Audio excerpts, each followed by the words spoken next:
Welcome to Rise and Shine Daily Business Tech Boost with me, Charly Latham.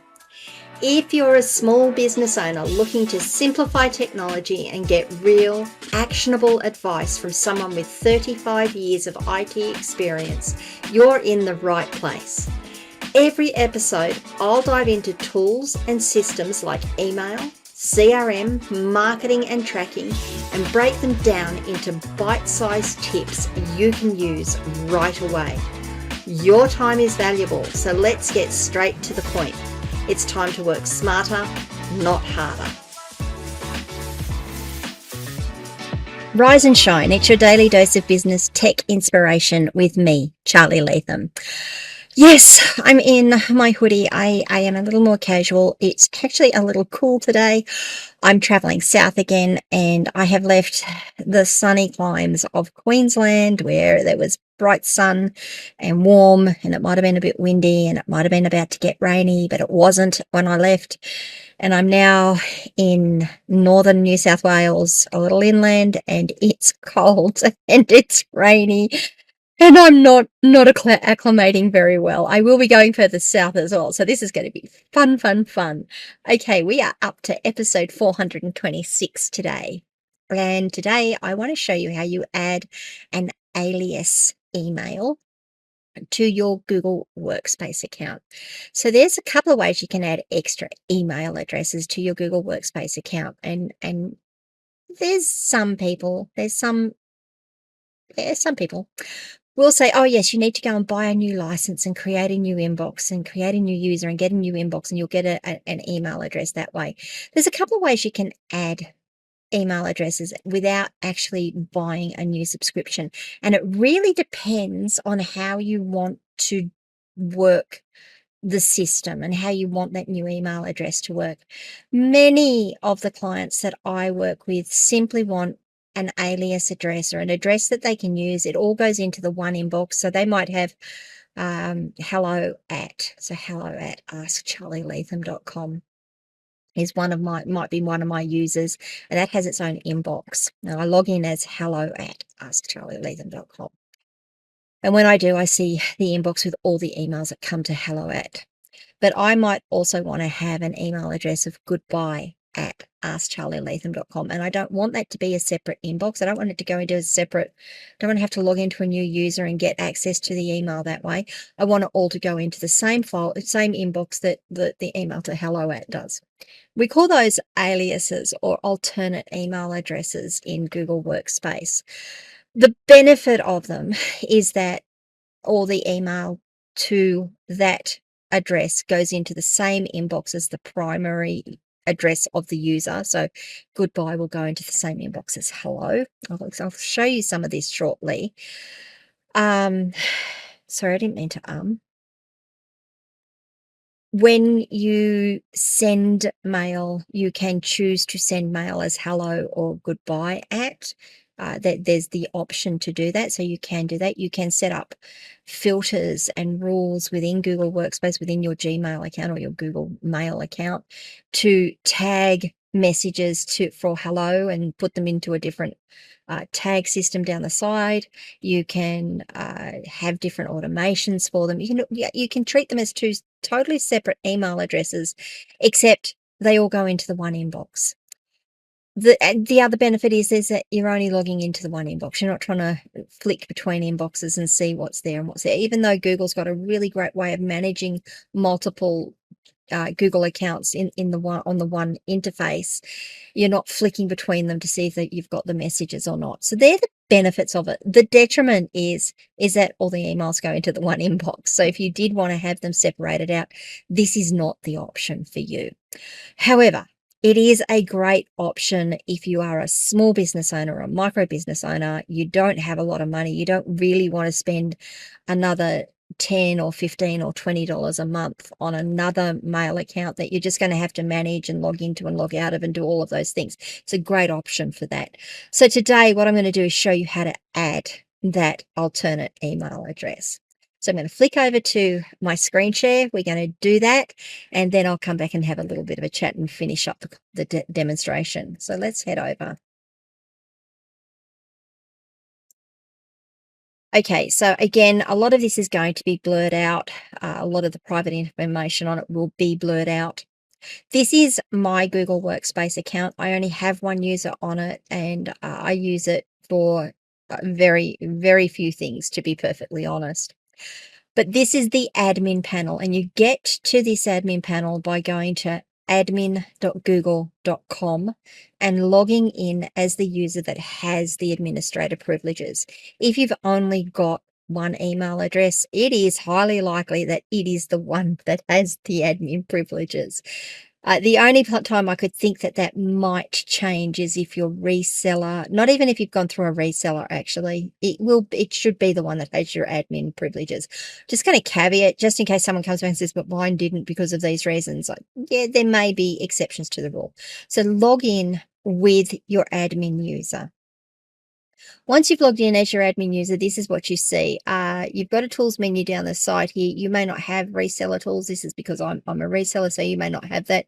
But the rest of these you should have. I'm just going to minimize that because we're not going to look at it. I just want to look at this screen here. So on this screen here, you'll see you have a couple of options. You've got a users panel, a users widget, and you can go in and manage users there. You can add a user, delete a user, update a user's email, create an alternate email address. Oh, cool. If you're not on this screen and you're somewhere else, you're, oh, I really want to do this, the way you can get into it is go to your directory and click on users as well. I'm going to just go to manage users here. That's the same option as going to directory and users on the left hand side. You'll see I've only got one user configured on here, and you'll see that I've got very little email in there. This is the user I'm going to add an alternate email address for. So I'm going to click on the user, go into the user to look at them.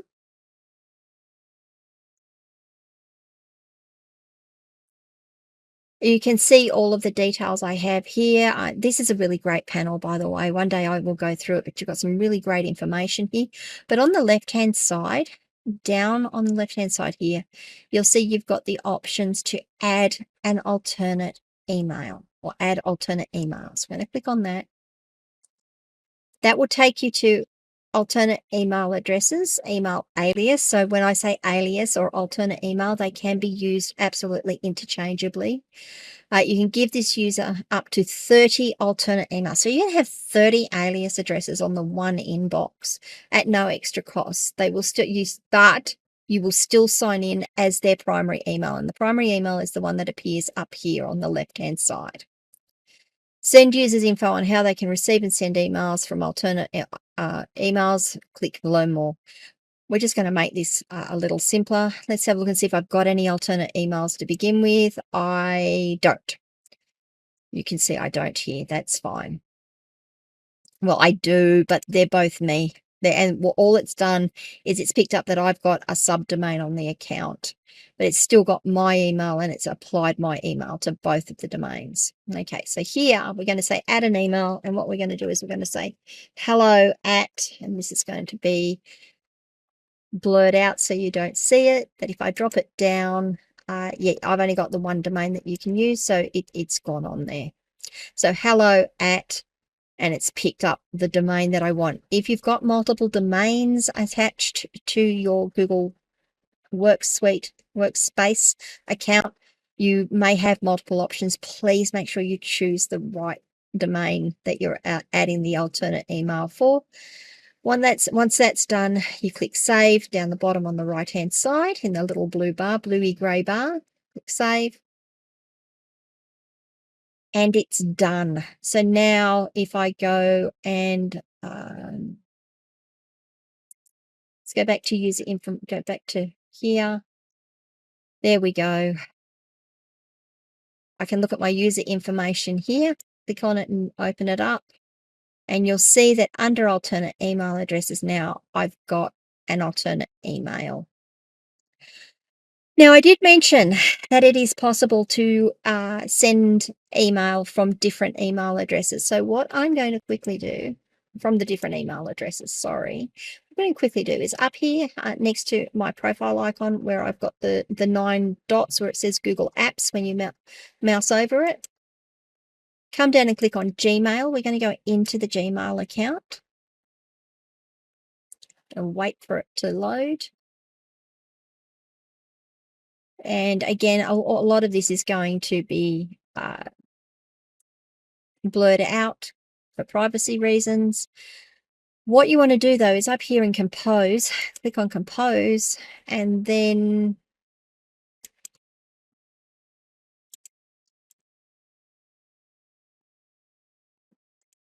sorry, that's not what you want to do. Brian, you'll need to move that out.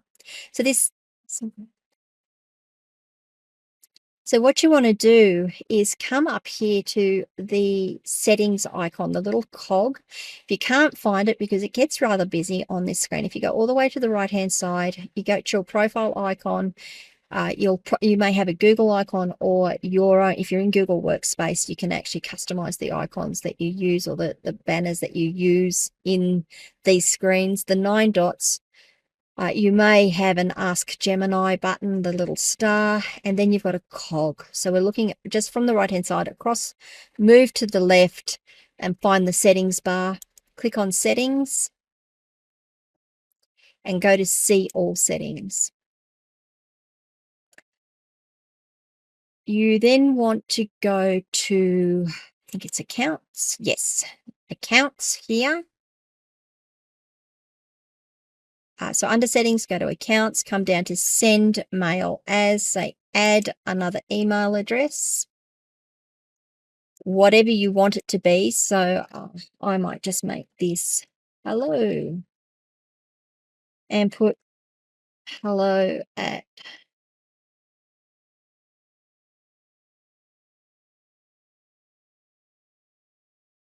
yep, nope, that one. Okay, so it's got to be the same address that you created in your user panel. Treat it as an alias, say next step, and that's been added. Now, once you've done that, you'll see you've got a couple of options under the Send Mail As option.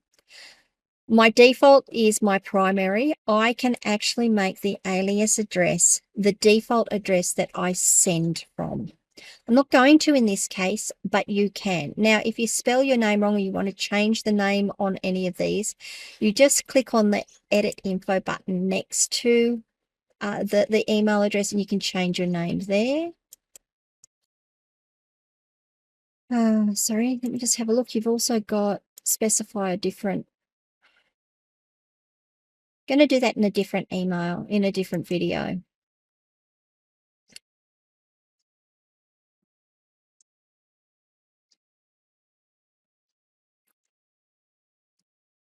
So what you have is a couple of things here. You've got the two addresses now. You've got your primary address and the alias address that you've added. You can now send email as your alias address.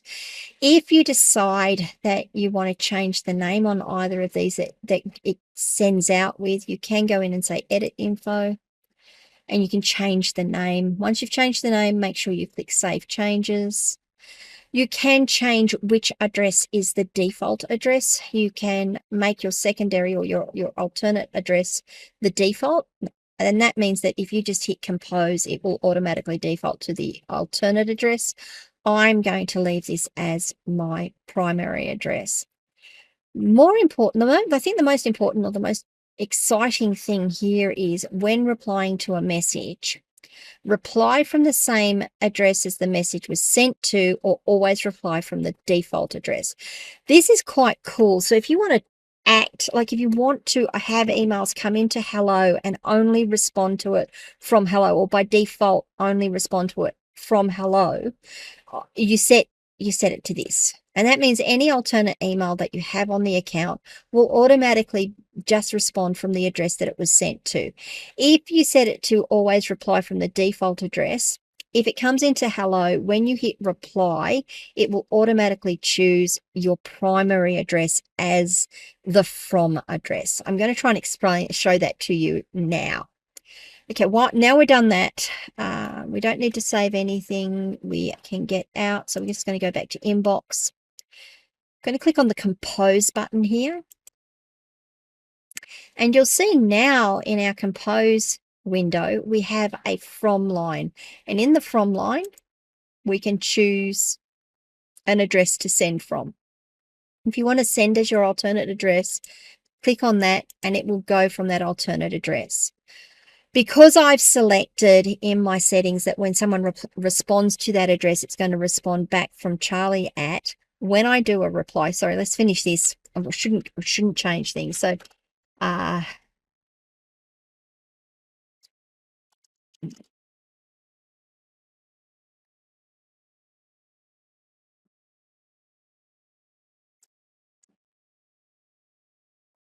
okay, so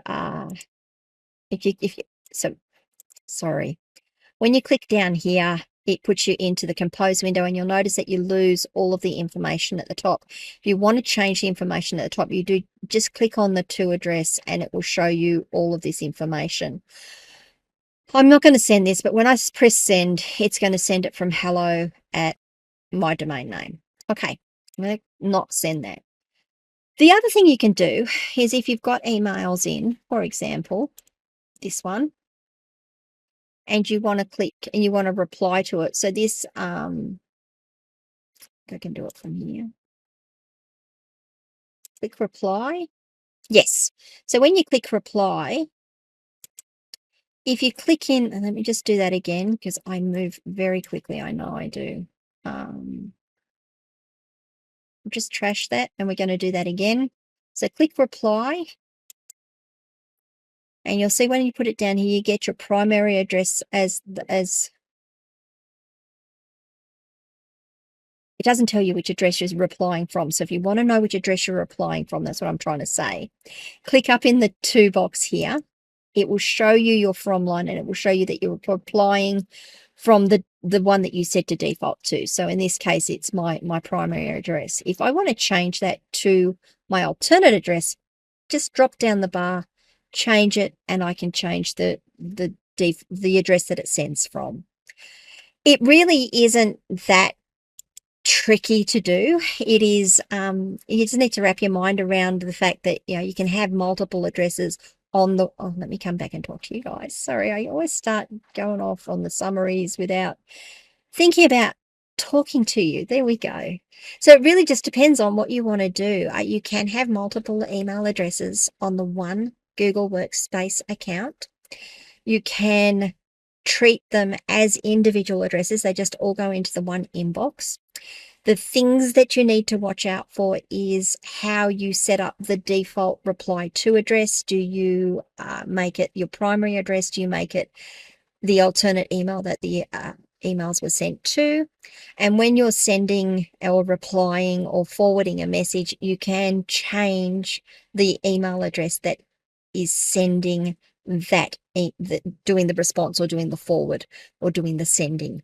Hope that makes sense. It's a really powerful system. I am a Google Workspace partner. I do set up these workspaces for people all the time. As I said, there's a couple of ways of getting multiple email addresses. Just depends on what you want to do. This is probably the quickest and easiest and definitely one of the least expensive options to do so.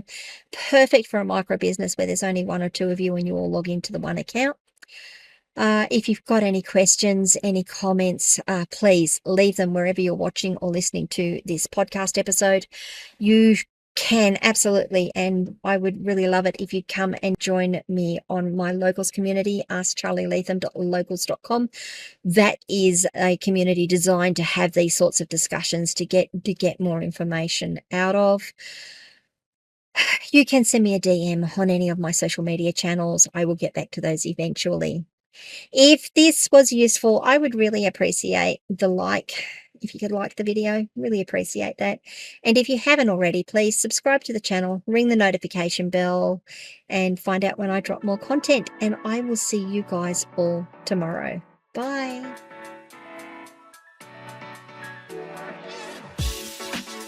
Hey there, thanks so much for tuning in to Rise and Shine, your daily business tech boost. I hope today's episode gave you some actionable insights that will make your business tech work smarter for you. If you found value, be sure to subscribe, leave a review, and share it with other small business owners who could use a daily boost. For more tips, tools and resources, visit www.askcharlylethan.com. Until next time, keep rising, keep shining, and let's make tech simple together.